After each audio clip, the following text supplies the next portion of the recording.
Bienvenidos y gracias por estar con nosotros en este episodio número 28. Recuerden que los episodios son secuenciales, así que si algún concepto no queda claro, vuelvan a revisar los previos.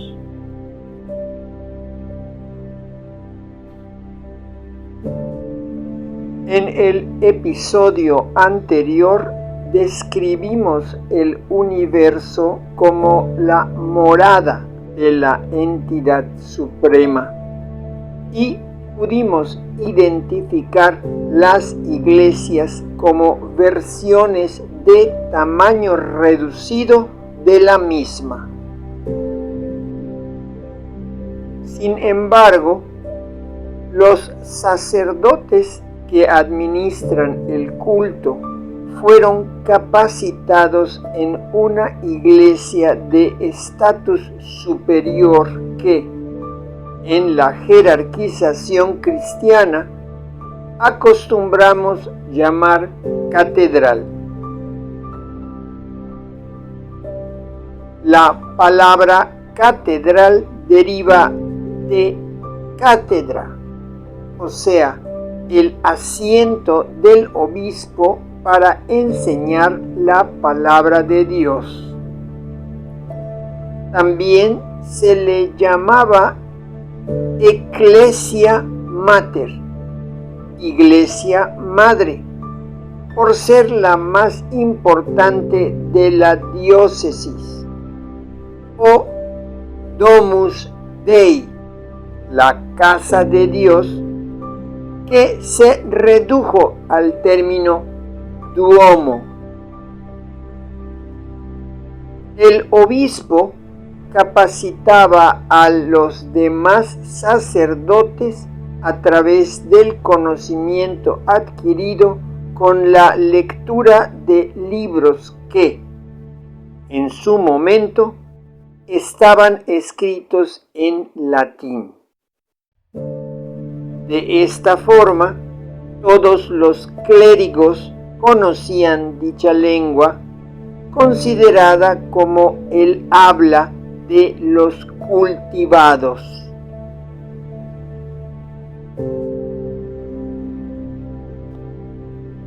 Los encargados del culto cristiano hablaban en la lengua local con el pueblo. Empero oficiaban las misas y los demás ritos en latín, dejando a los feligreses en el misterio del conocimiento de la palabra divina. El uso del latín fue eliminado solamente con las decisiones del Concilio Ecuménico Vaticano II, convocado por el Papa Juan XXIII y clausurado un par de años más tarde por el Papa Pablo VI. En efecto, la primera misa en español en México fue oficiada en 1965. En la práctica, el latín tuvo función de lengua hierática por más de 1500 años, en pos de sugerir al pueblo que los clérigos conocieran los secretos religiosos mismos que incluían la lengua divina. Sin embargo, los cristianos no fueron los inventores de una lengua hierática. porque simplemente fue una adaptación del romano. En cambio, las lenguas hieráticas son una costumbre que los especialistas de lo sagrado implementaron en cada cultura y en todo el mundo, porque se relacionaba con la lectura del cosmos.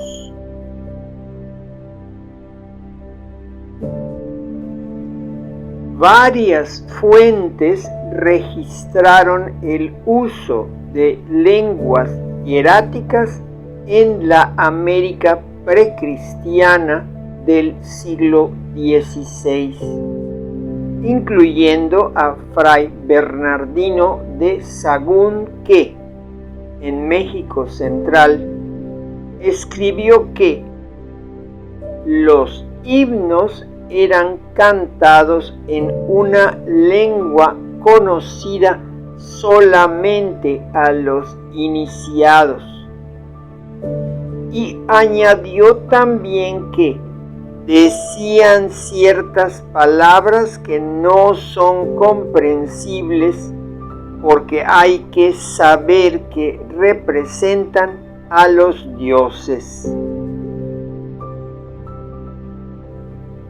Hablando de Perú, Francisco López de Gómara escribió que se arrastraban hacia sus ídolos hablando una lengua que los seglares no comprenden. El oficial estadounidense de caballería John Burke escribió a finales del siglo XIX que entre los apaches el hábito de murmurar frases incongruentes era una costumbre de los sanadores difundida por doquier y en toda época. Admiten ellos mismos la existencia de un vocabulario conocido solamente a ellos, que es más eficaz que la lengua común.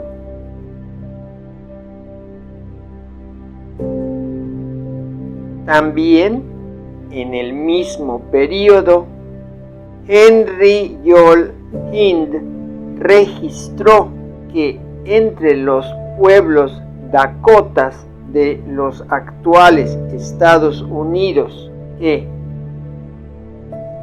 tienen una lengua sagrada común, las palabras son tomadas de otras lenguas, empero en general usan expresiones descriptivas y términos con significados diferentes de los de la lengua común. El resultado es que la gente común y también los miembros de la familia del chamán no pueden comprender lo que se está llevando a cabo. Todo lo anterior nos conduce de vuelta a la lengua que, en la región maya, se llamaba Suyuan, como queda registrado en diferentes documentos. La mención de la lengua del Suyua ha dado lugar a varias interpretaciones en relación a su significado. Se trata de argumentos que van desde un posible origen toponímico hasta otros que fijan su atención en el carácter ritual, pero todos ellos han servido para que los investigadores ofrezcan alguna definición de ello. Si bien en la mayoría de los estudios se deja a un lado el análisis filológico del propio término y el contexto histórico de la lengua y la literatura maya colonial. Sorpresivamente, hay una tendencia a identificar el término Suyuá dentro de una perspectiva toponímica, o sea, intentando identificarlo con un lugar, quizás mítico. Royce en 1933 dijo que Suyuá es palabra náhuatl que indica un lugar mítico asociado con las 7 cuevas en donde supuestamente originaron los Tenochca, añadiendo que está conectado con la penetración tolteca de Yucatán, que dejó un cierto número de vocablos náhuatl en dicha tierra. Infortunadamente para él, ninguna palabra del centro de México llegó a Yucatán antes de la ocupación de los españoles, y la invasión tolteca, al igual que la existencia de dicho grupo, sigue en el plan astral de las alucinaciones históricas. El mismo Diego Calderón de Landa comenta que las influencias lingüísticas de la lengua náhuatl sobre la lengua yucateca resultaban en los siglos XV y XVI inexistentes. Strauss consideró en 1983 que se trataba de un vocablo del vocabulario olmeca, al mismo tiempo que en 1985 Edmondson apostó a un término del vocabulario tolteca que ofrecía la legitimización del poder en Yucatán, además aclarando que era también un lugar ubicado en la región de Motul, Yucatán. Recobra aliento y dale like al canal.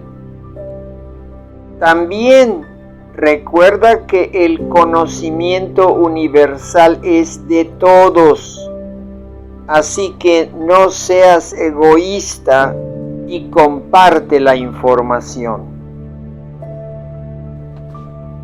No vale la pena seguir buscando la verdad a través de hipótesis descabelladas.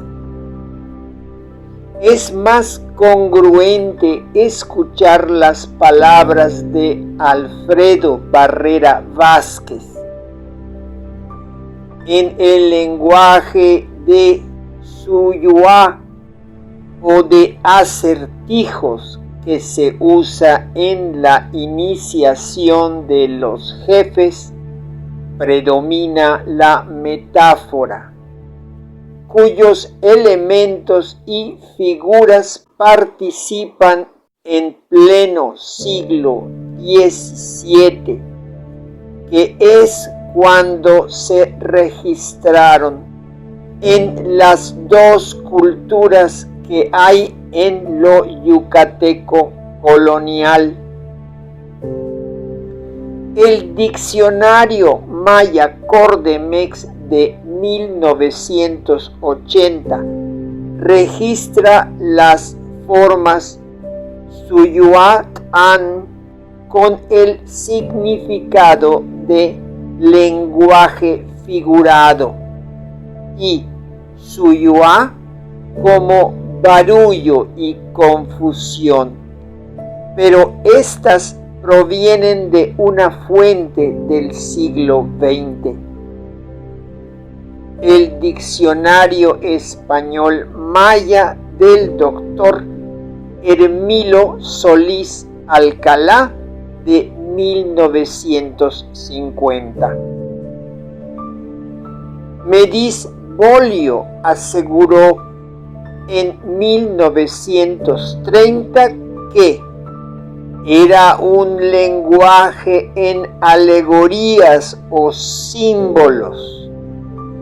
Con muy poco y ligero examen se advierte que estas diversas series de preguntas y respuestas, que al conocerse estos manuscritos hace cerca de un siglo, se tomaban como simples adivinanzas o candorosos juegos de ingenio, no son sino mistificados recuerdos de cierta especie de pruebas iniciáticas de la antigüedad indígena.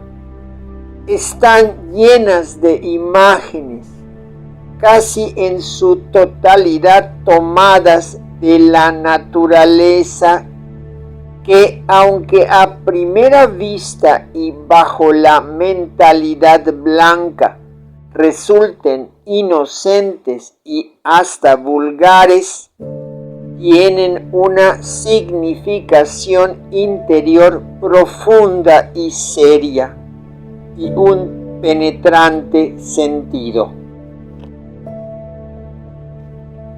En suma, los estudiosos no han podido, hasta la fecha, dar un sentido a la traducción del término que identificaba el lenguaje hierático maya y probablemente panamericano. No hubiera sido tan complejo si se hubiesen dado cuenta que en el Popol Vuh la palabra aparece escrita como Suyva, un hecho que indica que en la práctica la palabra está dividida en tres morfemas: Sui más U más A. Leemos juntos la lámina. Sui, remolino, vórtice. U, avalorio, cuenta de vidrio. A, en el fin de la oración significa como que. Suyua, lo que parece un remolino de cuentas luminosas. Suyuatán, el lenguaje de lo que parece un remolino de cuentas luminosas.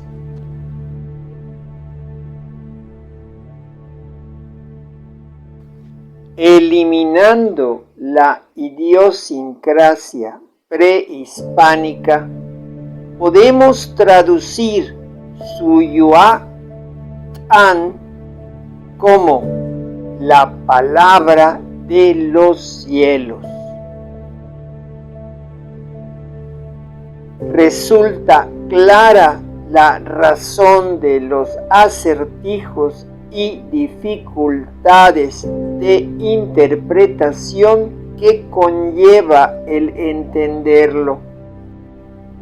Le toca al chilam estructurar oraciones derivadas de una secuencia ininterrumpida de astros en movimiento, con el riesgo de equivocarse.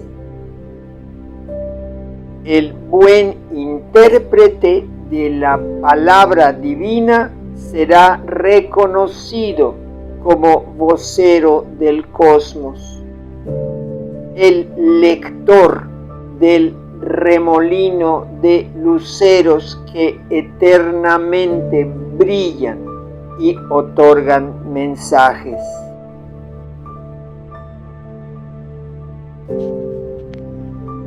Queda entonces por contestar la pregunta de cuáles fuesen los lugares en donde se aprendía la lectura del tomo celeste y el lenguaje hierático, o sea, donde se daba la capacitación y se examinaba la aptitud para ser un chilam.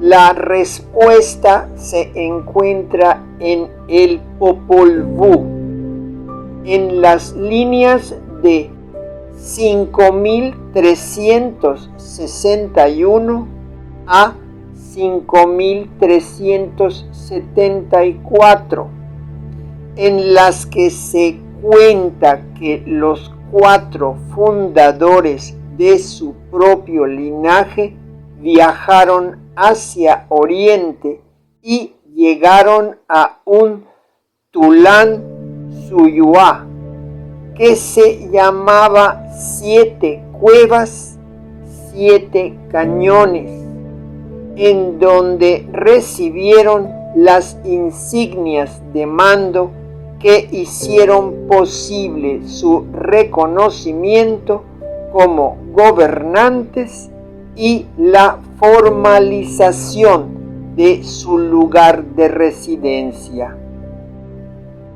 No cabe duda entre los estudiosos que consideran que Tulán sea la variante en lengua maya del término náhuatl Toyan. Lo anterior muestra que aún se toma como un hecho la invasión física o cultural de la región maya por parte de los supuestos toltecas. Volvemos por ende a los vocabularios mayas yucatecos que al unísono aclaran el significado de tul como rebosar, derramar. Lo anterior permite afirmar que Tulán Suyuá corresponde al concepto de un lugar en donde rebosa lo parecido a un remolino de abalorios, o sea, un centro de culto prehispánico desde el cual se difundía la palabra divina. Las funciones de un centro de culto, al igual que una catedral europea de la Edad Media, la iglesia más importante de su diócesis, eran las de proveer a los fieles con ceremonias públicas, adivinanzas y sanaciones, siendo al mismo tiempo centros de capacitación acerca del significado de la palabra divina. Por lo tanto, aunque por idiosincrasia moderna se hable de ciudades precristianas, en realidad eran justamente catedrales sin paredes, aunque otras fueron simples iglesias o capillas, según la importancia del centro religioso. En breve, Tulan Suyua era el término común entre los pueblos de lengua maya para identificar cualquier catedral americana precristiana. Es importante notar cómo el concepto del remolino queda en las costumbres populares de la región maya.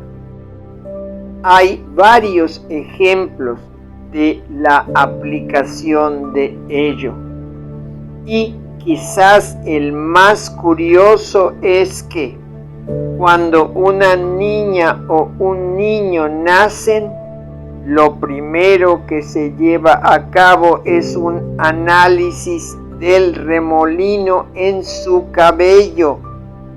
De ser 2, tiene la posibilidad de ser chamán o men, siendo el segundo el verdadero sacerdote al que previamente se le consideraba un chilam.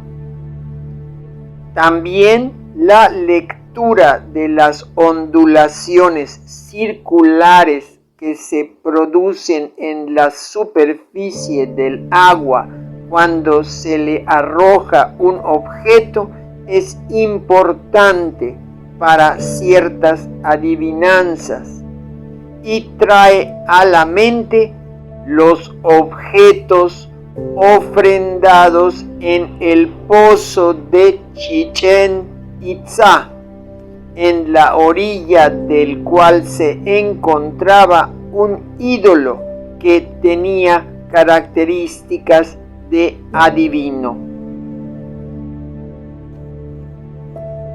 Obviamente, de los antiguos centros de culto quedan solamente los vestigios, aunque sigan siendo considerados lugares de presencia divina en la geografía sagrada local.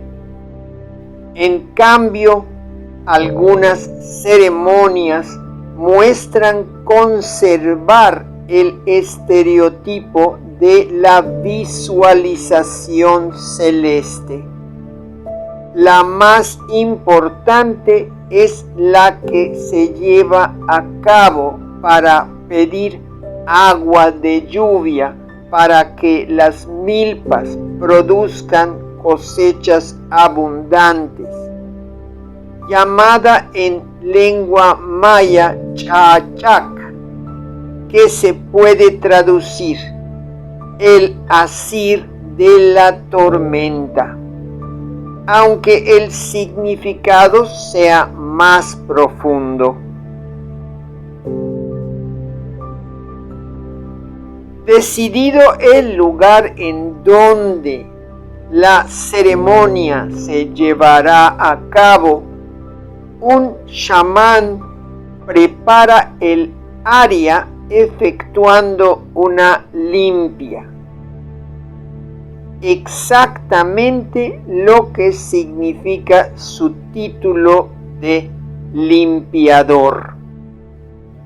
Luego se construye una mesa rectangular llamada canché, que se puede traducir trono, asiento, aunque literalmente indique un árbol elevado.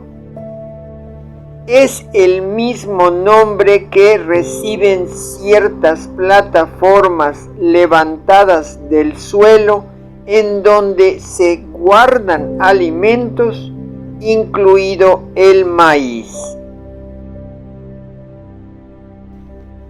Dos ramas de javín se atan a las esquinas de la mesa, produciendo la visualización de la cúpula celeste.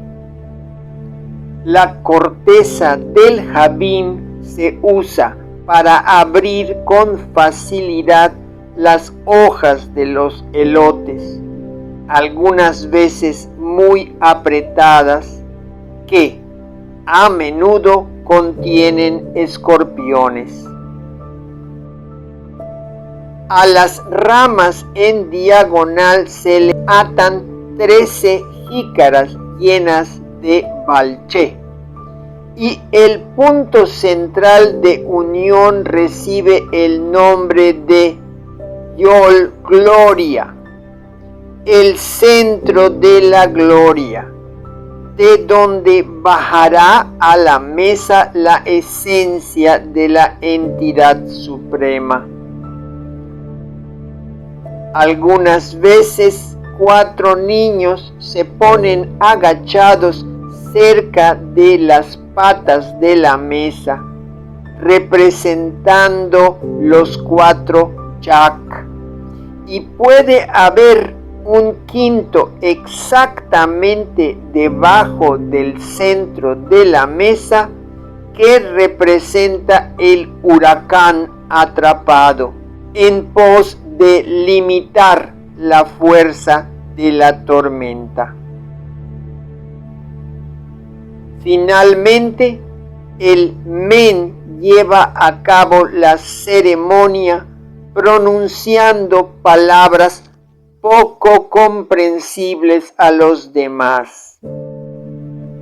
No se requiere un análisis profundizado para identificar todos los elementos precristianos contenidos en la descripción. Es lo que queda de una iglesia antigua, identificable en la mesa o altar, que al mismo tiempo es el universo entero y eterno, como indicado por el número de jícaras, mismas que son astros derrochadores de dulce licor. Llegó la hora de la camita. Soñando con croquetas al despertar, quizás obtenidas con sus aportaciones en Patreon. Agradeciendo a todos. Recuerden que, así como a todo gato le gusta una caricia, presionen el botón like para ayudarnos a divulgar el conocimiento rescatado. Suscríbanse al canal y compartan el episodio.